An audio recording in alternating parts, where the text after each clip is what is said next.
ആദിവാസി ബാലികയെ കൂട്ടമാനഭംഗം ചെയ്ത കേസിൽ 5 പേർ അറസ്റ്റിൽ. വെള്ളിയാമറ്റം കോഴിപ്പള്ളിയിൽ വെച്ചാണ് 7ാം ക്ലാസ് വിദ്യാർത്ഥിനിയായ ആദിവാസി ബാലിക കഴിഞ്ഞ മധ്യവേനൽ അവധിക്കാലത്ത് പീഡനത്തിന് ഇരയായത്. ആദിവാസി ബാലികയെ കൈയും കാലും ബന്ധിച്ച് 2 മാസത്തോളം കൂട്ടമാനഭംഗത്തിന് വിധേയമാക്കിയ കേസിൽ 5 പേർ അറസ്റ്റിൽ. ബാലികയുടെ അടുത്ത ബന്ധു പീഡനത്തിന് ഒത്താശ ചെയ്തു കൊടുത്ത കോഴിപ്പള്ളി ചീമൂട്ടിൽ മിനിയുടെ ബന്ധുക്കളായ ചീനിമൂട്ടിൽ മനോജ്, ചീനിമൂട്ടിൽ വിനോദ്, ഒറ്റമായ്ക്കൽ ഗോവിന്ദൻ, പൂച്ചപ്ര നടുക്കുഴിയിൽ അനൂപ് എന്നിവരാണ് അറസ്റ്റിലായത്. കോടതിയിൽ ഹാജരാക്കിയ ഇവരെ റിമാൻഡ് ചെയ്തു. വെള്ളിയാമറ്റം കോഴിപ്പള്ളിയിൽ വെച്ചാണ് 7ാം ക്ലാസ് വിദ്യാർത്ഥിനിയായ ആദിവാസി ബാലിക കഴിഞ്ഞ മധ്യവേനൽ അവധിക്കാലത്ത് പീഡനത്തിന് ഇരയായത്. കൈയും കാലും കെട്ടിയിട്ട് വായിൽ തുണി തിരുകി 2 മാസത്തോളം ബാലികയെ പീഡിപ്പിച്ചുവെന്നാണ് കേസ്.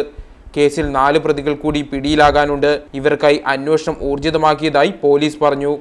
തൊടുപുഴയിലെ ഹോസ്റ്റലിൽ താമസിച്ചിരുന്ന പെൺകുട്ടി അവധിക്ക് അമ്മയുടെ 2ാം ഭർത്താവിന്റെ ആദ്യ ഭാര്യയായ മിനിയുടെ വീട്ടിലെത്തിയപ്പോഴായിരുന്നു പീഡനം. സ്വന്തം വീടിന്റെ നിർമ്മാണം നടക്കുന്നതിനാലാണ് പെൺകുട്ടി മിനിയുടെ വീട്ടിൽ താമസിച്ചത്.